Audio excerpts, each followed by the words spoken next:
오늘 복음을 믿는 자의 의무라는 제목으로 말씀을 나눠보고자 합니다. 혹시 의무에 대해서 정의라고 한다면 어떻게 생각하십니까? 의무. 꼭 해야 되는 거. 꼭 해야 되는 거를 의무라고 보통은 이야기합니다. 맞습니다. 그러면 우리는 이제 어떤 의무를 또 지키고 살아가고 있는지 아십니까? 특별히 대한민국이라는 나라에서 납세의 의무도 있을 거고 또 국방의 의무도 있을 거고 저는 교육의 의무인 줄 알았는데 교육을 받게 할 의무라고 표현을 하더라고요. 그냥 내가 교육을 받는 것도 받는 거지만 내 자녀들 이 교육을 받아야 할 그 의무도 있다라고 이야기를 합니다. 교육을 받게 할 의무가 있다라고 이야기하고 그렇게 끝나는 줄 알았는데 환경 보존의 의무도 있다 그러고 하여튼 네이버에 한번 찾아보시면은 막 나와 있어요. 저도 다 그냥 간단하게만 있는 줄 알았는데 막 있더라고요. 어쨌든 이제 의무를 저희는 당연히 지켜야 하면서 살아가고 있습니다. 특별히 저는 또 목사님, 여기는 지금 목사님이랑 저밖에 없어서 남자분들은 국방의 의무를 만약에 이제 예를 들어보자면 이 국방의 의무를 제가 지키지 않는다면 어떻게 될까요? 예, 감옥에 가거나 이제 실제로 이제 또 네이버에다가 쳐봤어요. 이 국방의 의무를 지키지 않으면 이렇게 하니까 변호사가 댓글을 막 적어놨더라고요. 실제로 이런 자기가 실수해가지고 국방의 의무를 못한 거예요. 모르겠어요. 어쨌든 그래서 이 국가에서 징역에 대한 이야기가 나오니까 이 사람이 이거를 해결하기 위해서 변호사를 찾아가서 이런 법적인 처벌을 면하기 위해서 해결하는 것들을 막 써놓고 올려놨더라고요. 말씀하신 것처럼 제가 만약에 국방의 의무를 지키지 않았다면 아마 저는 오늘 여기 있기가 조금 어렵지 않을까라는 생각이 듭니다. 어디에 잠깐 들어가 있고 막 그러지 않았을까 싶습니다. 하지만 다행히도 국방의 의무를 다 지켜서 예비군도 다 끝나버렸고 이제 내일 모레면 민방위를 해야 되는데 벌써예요. 예, 이제 늦게 안 갔다 와서 금방 예비군이 다 끝나버렸어요. 이제 민방위가 남았는데 어찌됐든 계속해서 의무는 지켜야 될 것들은 계속 늘어나고 있어요. 지켜야 할 것들은 끝나지 않고 계속 지켜야 하고 있습니다. 그런데 우리가 대한민국 국민으로서 국방의 여러 가지 의무를 지키는 것처럼 오늘 우리는 또 다른 의무를 지켜야 한다라는 것을 생각해 보신 적 있으십니까? 나는 여기서 지금 살아가고 있지만 여기서 사는 그 대한민국의 의무를 지키는 것뿐만 아니라 또 다른 의무를 지켜야 한다라는 것을 생각해 보신 적 있나요? 우리는 보통 또 다른 우리의 나라, 또 다른 우리가 가야 할 곳이라고 한다면 우리는 어디라고 이야기하십니까? 예, 천국, 하나님 나라 이렇게 이야기를 합니다. 우리는 예수님을 믿음으로 바로 하나님 나라의 백성이 되었다라는 것입니다. 하나님을 아버지로 고백하는 하나님의 자녀이시고요. 또 예수 그리스도로 인해 오늘 우리는 의인으로 살아가는 자들임을 고백하십니까? 여기 의인이라는 표현이 제가 몇 주 전부터 자꾸 이렇게 뒤에서 봤는데 다른 거는 아멘 하시는데 의인이라는 표현이 나오면 뭔가 이렇게 이러고 계시는 것 같은데 우리는요 이제 목사님도 계속해서 이야기하시지만 우리는 의인입니다. 왜냐하면은 예수님이 너희 의로운 자야 라고 칭해주셨기 때문에 그래요.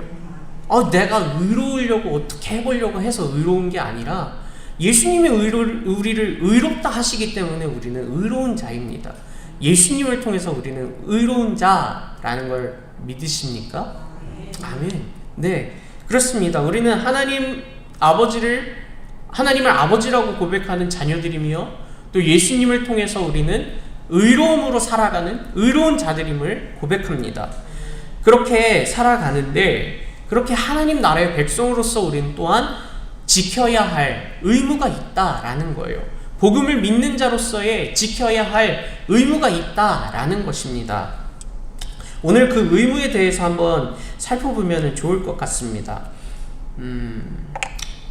사실 제가 이 눈 수술을 했는데 아직 이게 흐릿하네요. 이거 큰일 났네. 어찌됐든 자, 오늘 사도 바울은 이 로마서의 말씀을 통해서 로마 교회 성도들을 향해 이 복음을 믿는 자의 의무에 대해서 권면하고 있어요. 특별히 오늘 우리가 나누어 봤던 1절과 2절 말씀을 통해서 우리는 그 의무에 대해서 한번 살펴보고자 합니다. 먼저 1절부터 보게 되면은 그러므로 형제들아 내가 하나님의 모든 자비하심으로 너희를 권하노니 너희 몸을 하나님이 기뻐하시는 거룩한 산 제물로 드리라. 이는 너희가 드릴 영적 예배니라. 아멘. 오늘 우리가 지켜야 할 의무 그 첫 번째는 무엇이냐? 바로 너희 몸을 하나님이 기뻐하시는 거룩한 산 제물로 드려야 한다라는 것이 바로 우리의 첫 번째 의무다라는 거예요. 자, 무엇을 하나님께 드리라고 말합니까? 우리 몸을 하나님께 드려야 한다. 예, 맞습니다. 라고 말씀하고 있어요. 구약시대에서는 이 하나님께 동물, 가축을 드림으로 하나님께 제사와 예배를 드렸다라는 거지만 그것이 그 당시의 예배였다면 오늘 예수님으로 말미암아 우리는 이제 그 예배를, 그런 제사를 드리지 않고 오늘 우리의 예배는 이렇게 모여서 교회에서 수요 블레싱이든 주일 오전 또 주일 저녁 금요기도회, 새벽기도 이런 공적인 모임을 통해서 우리는 예배드리고 있다라고 말하고 있습니다. 그것이 우리의 예배라고 이야기합니다. 그렇지만 오늘 잘 한번 생각해 보셨으면 좋겠는 것이 다시 1절을 보게 되면은 너희 몸을 하나님이 기뻐하시는 거룩한 산 제물로 드리라. 이는 너희가 드릴 영적 예배니라 라고 하시는 이 말씀에 먼저 우리가 거룩한 산 제물로서 하나님께 드려져야 하고 그것이 영적 예배라고 이야기할 때 그 예배를 누가 기뻐하시고 계신다라고 말씀하십니까? 하나님이 기뻐하셔야 한다라는 거예요. 예배를 통해서 물론 나도 기쁨이 되어야 되겠죠. 기쁨이 넘쳐야 되겠죠. 그러나 먼저 우리 예배를 통해서 1차적으로 기쁘셔야 할 분은 내가 아니라 하나님이셔야 한다라는 거예요. 자, 그런데 잘 생각해 보십시오. 이 하나님께서 기쁘셔야 하는데 무엇을 통해서 기쁘셔야 하냐? 바로 나라는 존재를 통해서 기쁘셔야 한다라는 거예요. 이 나는 바로 오늘 말씀의 근거에서 보면은 나라는 존재는 바로 하나님의 거룩한 산 제물이다 라는 거예요. 무슨 의미일까요? 나는 하나님의 거룩한 제물이다 라는 것이 그냥 교회에서 정한 이 예배 시간에 나와서 예배 드리는 것만을 오늘 우리의 영적 예배다 라고 말하는 것이 아니다 라는 거예요. 우리가 함께 모여서 드리는 이 예배도 물론 귀하고 하나님께 드려야 할 영적 예배이긴 하지만 오늘 우리가 이야기하는 것은 우리의 예배는요, 오늘 이 자리에서 앉아서만 드리는 예배가 되어서는 안 되고 우리가 살아가는 그 일상 속에서도 그 순간에서도 우리의 삶에서도 이 영적 예배는 계속해서 지속되어야 한다라는 것을 기억하셨으면 좋겠습니다. 왜냐하면 내가 무엇이기 때문에요? 거룩한 산 제물이기 때문에 그렇습니다. 거룩한 산 제물을 하나님께서는 그냥 이 교회에만 놔두고 교회에서만 예배를 받으신다라고 말씀하지 않으셨어요. 우리의 삶에서 그러면은 계속해서 우리는 거룩한 산 제물로서 영적 예배를 드려야 한다면 우리는 계속 이곳에서만 살아야 되나요? 여기서 이제 벗어나는 순간 우리는 영적 예배를 드릴 수 없는 것인가요? 아닙니다. 우리는 이 교회를 나가서는 순간에도 가정에서도 직장에서도 사람과의 만남을 통해서도 계속해서 우리는 영적 예배를 드려야 한다. 왜냐? 내가 바로 거룩한 산 제물이기 때문에 하나님께 계속해서 영적 예배를 드려야 한다라는 것을 기억하셨으면 좋겠습니다. 우리가 드리는 영적 예배는 주일만, 수요일만, 금요일만, 새벽에만 교회에 나와서 드려지는 것이 아니라 우리의 일상에서, 우리의 삶에서 드려지는 것이 바로 영적 예배다라는 것입니다. 그리고 그것을 누가 기뻐하신다고요?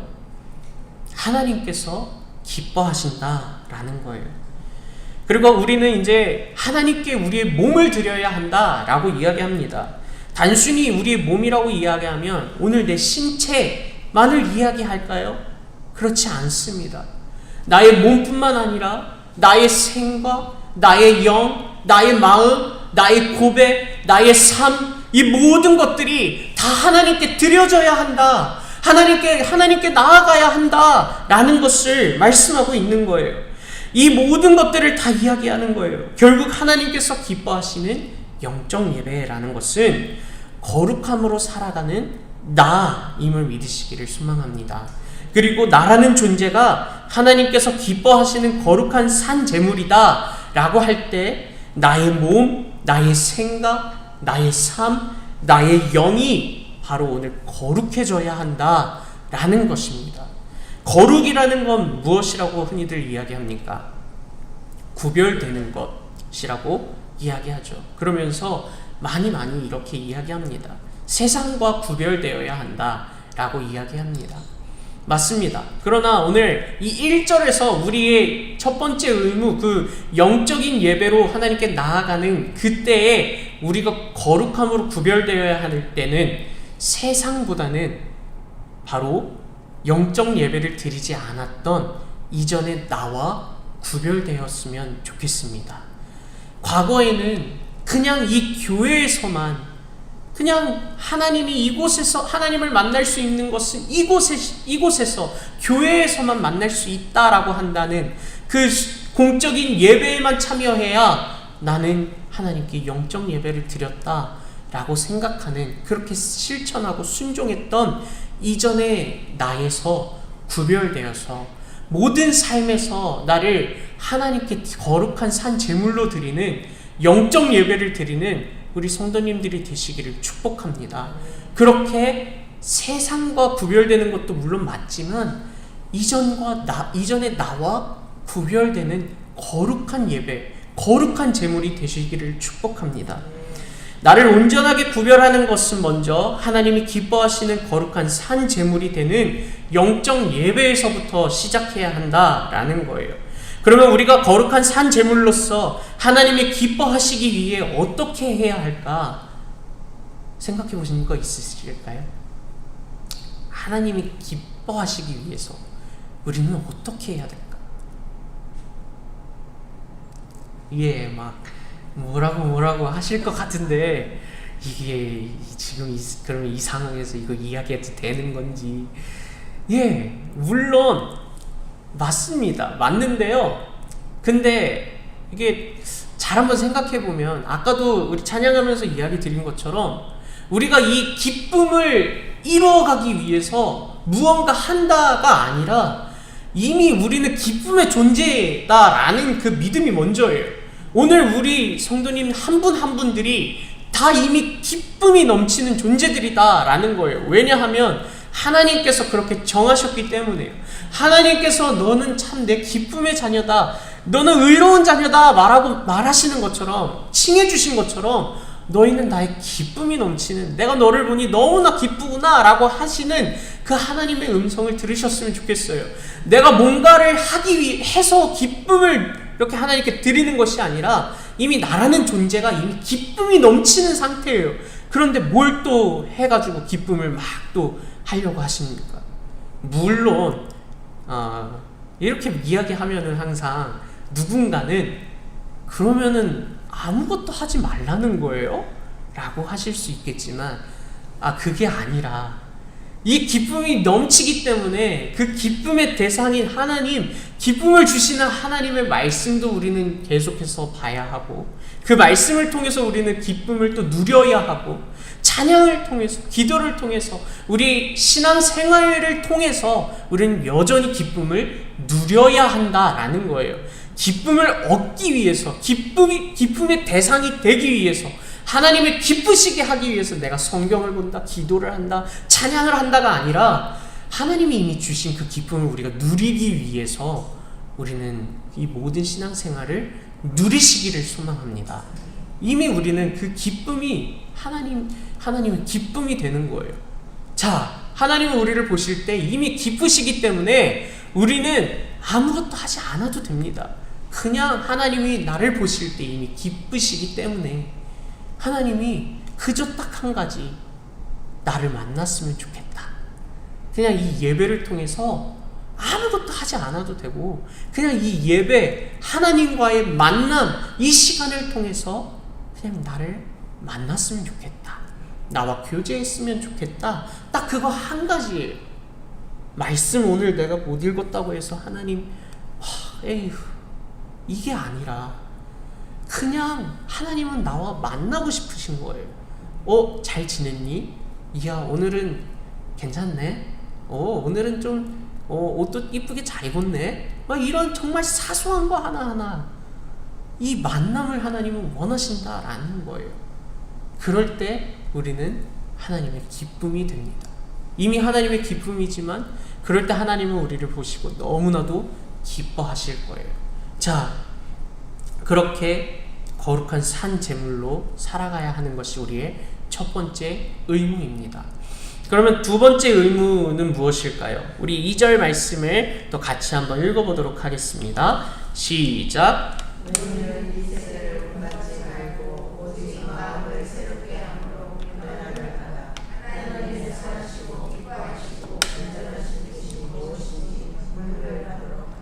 아멘. 두 번째로 우리의 의무는 바로 이 세대를 본받지 않는 것입니다. 그리고 더 나아가서는 하나님의 선하시고 기뻐하시고 온전하신 뜻이 무엇인지 분별하는 것이 바로 우리 두 번째 의무라는 것을 기억하십시오. 자, 그러면 우리가 하나님의 뜻이 무엇인지 분별하기 위해서는 우리는 어떻게 해야 하냐? 저 2절 중간에 본받지 말고 이후에 뭐라고 적혀 있죠? 오직 마음을 새롭게 함으로 변화를 받아 라고 이야기하고 있습니다. 우리는 하나님의 선하시고 기뻐하시고 온전하신 뜻이 무엇인지 분별하기 위해서는 이 세대를 본받지 않고 오직 마음을 새롭게 하며 변화해야 한다라는 것을 기억하셨으면 좋겠습니다. 여기서 변화는 변신이 아닙니다. 제가 이거 하려고 이거 가져왔어요. 짜라란! 변신! 이거는 변신이에요. 이거 만화에서 많이 보셨을 거예요. 뭐 세일러문이 야 하면은 샤라락 하면서 옷이 싹 바뀌고, 이거는 변신이죠. 야, 이거 안 버리길 잘했던 것 같아요. 갑자기 생각이 나서 저기서 가져오는 건데, 이렇게 하는 건 변신이에요. 그런데 변화는 샤라락 해서 되는 게 변화가 아니다라는 거예요. 변신은 샤라락이면 끝납니다. 이거 없으면 변신 못하는데 이거 하나만 있으면 변신할 수 있어요. 그런데 변화는 이걸로 변화할 수 있는 것이 아닙니다. 이걸 가지고 있다고 샤라라 하는 게 아닙니다. 변화는요, 하나님의 은혜가 있어야 합니다. 그리고 우리의 노력도 필요합니다. 시간이 필요합니다. 한번 내가 변해보려고 노력하지만 이게 안 되는 경우도 있어요. 하지만 계속해서 한 번 안 되면 두 번 해보고, 두 번 안 되면 세 번 해보고, 그럴 때마다 하나님께서는 우리에게 은혜를 주신다라는 거예요. 이거 잡고 하니까 너무 좋은데요. 샤라라. 자, 어쨌든 우리는 변화해야 한다라는 겁니다. 계속해서 하나님의 은혜를 구하며 이 세대를 본받지 않으려고 우리는 변화해야 하고, 마음을 새롭게 하려고 변화해야 되고, 이 하나님의 선하시고 기뻐하시고 온전한 뜻이 무엇인지 분별하려고 우리는 계속해서 과거의 모습, 또 세상의 모습에서부터 변화해서 하나님의 온전하신 뜻을 이루어가야 한다라는 것을 기억하셨으면 좋겠습니다. 과거의 내 모습이 어땠는지 그것은 그렇게 중요한 것은 아닌 것 같아요. 물론 중요하겠죠. 하지만 그것보다 내가 변화함으로 지금 하나님의 뜻을 이루어가려고 하는 그 삶이, 그 과정이 저는 더 중요하다라고 생각합니다. 넘어질 때도 있겠지만 다시 일어나서 하나님의 은혜를 구하며 계속해서 변화를 이루어 가시는 성도님들이 되셨으면 좋겠습니다. 변신이 아니라 변화입니다. 자, 그러면 우리는 도대체 어떤 이 세대를 본받지 말아야 하는지, 또 하나님의 선하시고 기뻐하시고 온전한 뜻은 무엇인지 우리 한번 우리 14절부터 21절까지 같이 교독해 보도록 하겠습니다. 너희를 박해하는 자를 축복하라. 축복하고 저주하지 말라.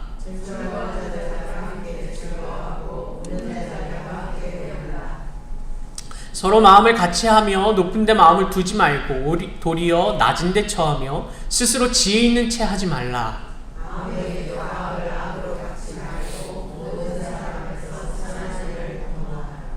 할 수 있거든 너희로서는 모든 사람과 더불어 화목하라.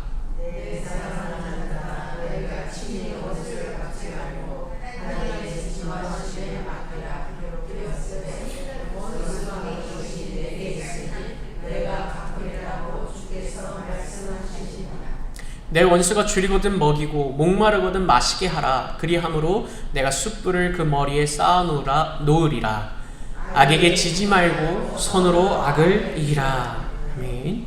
이 말씀은 바로 우리가 이렇게 살아가야 한다라는 것을 알려주시는 말씀입니다.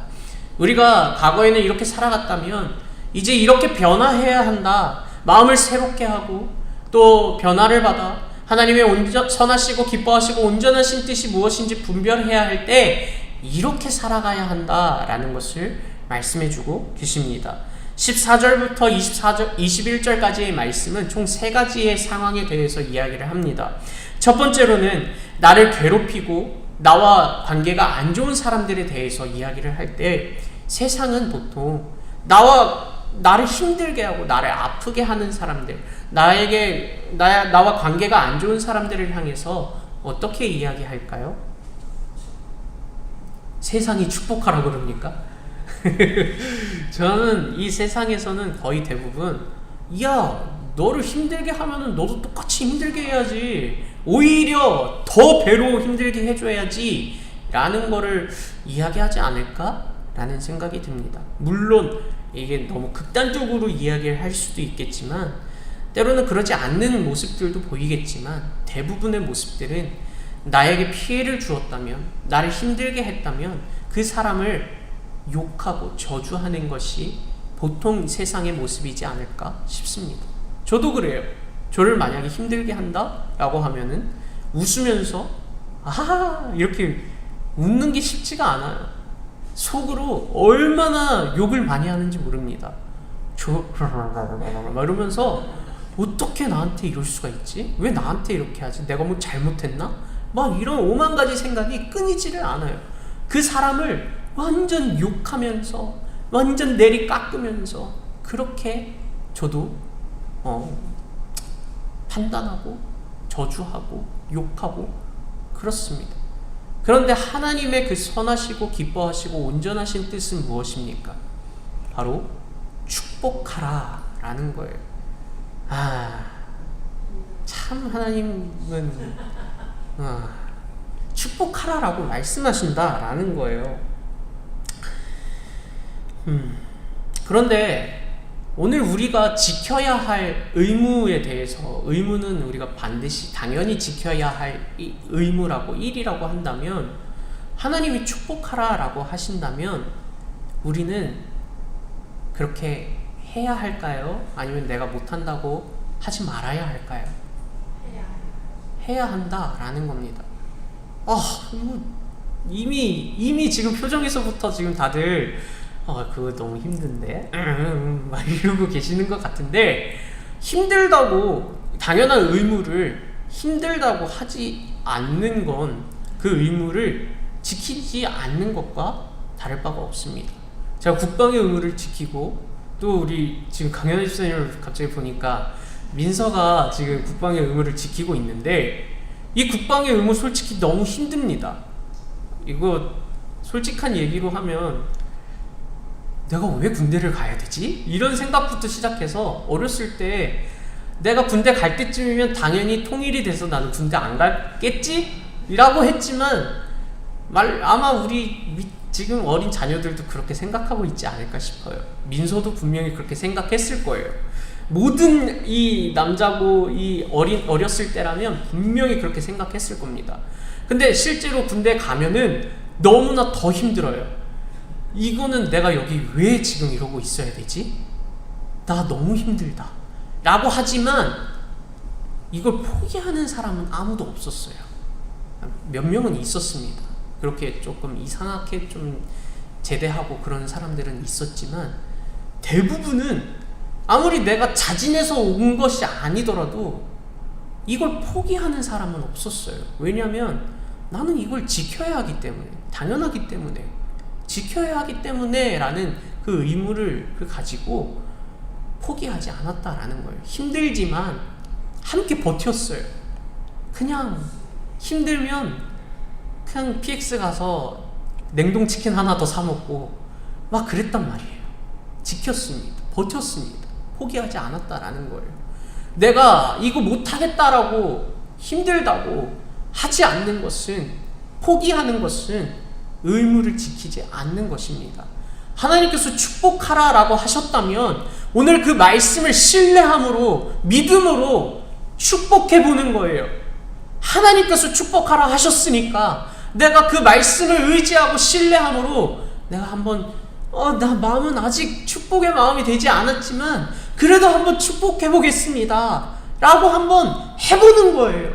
자, 우리 항상 이 축복에 대해서 아니면 감사에 대해서 하나님께 고백하고 기도할 때 보면, 하나님, 제가 저 사람을 축복할 수 있게 해주십시오 라고 할 때 하나님은요, 그래, 샤라락 하고 하나님께서 우리의 마음에 축복을 그냥 주시는 걸까요?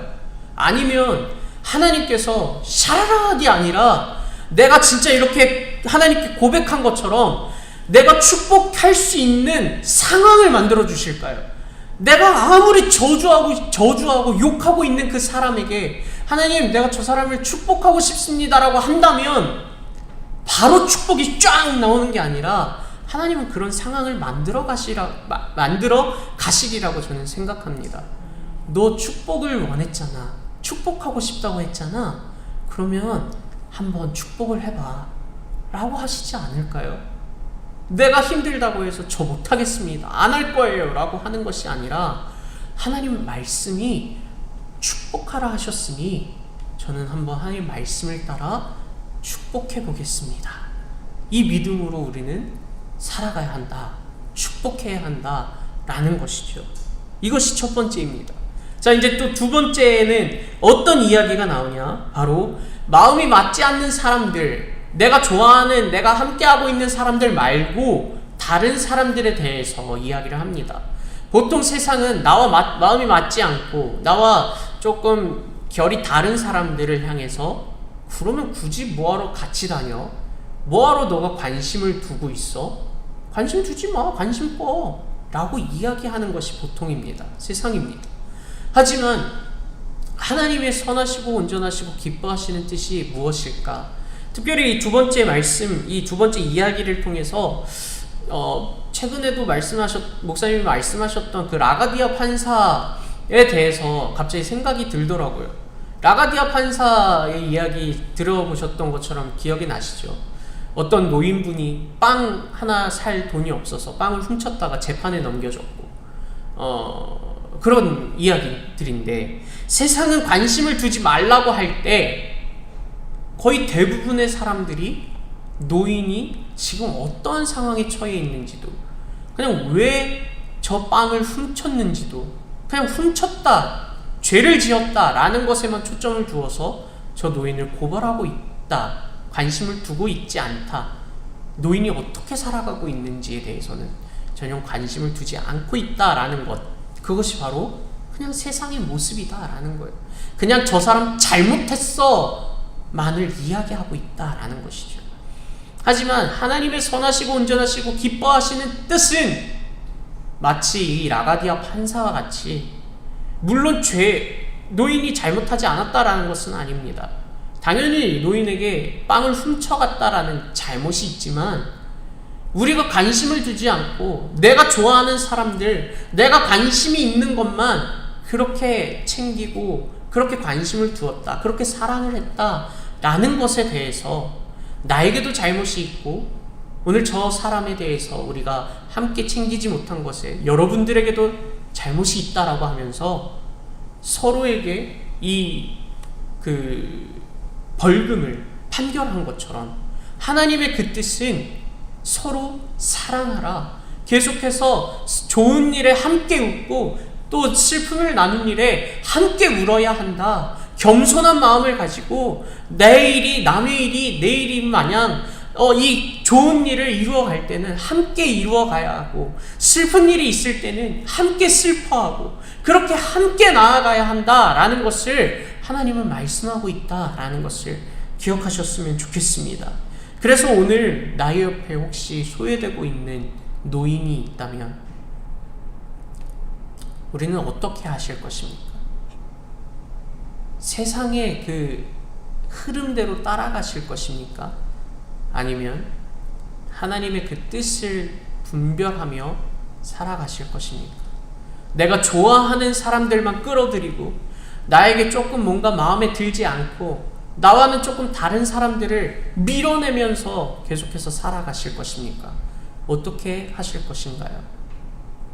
세 번째로는 또 어떤 이야기가 나오냐? 바로 악한 사람에 대해서 세상은 악은 악으로 갚으라 라고 이야기합니다.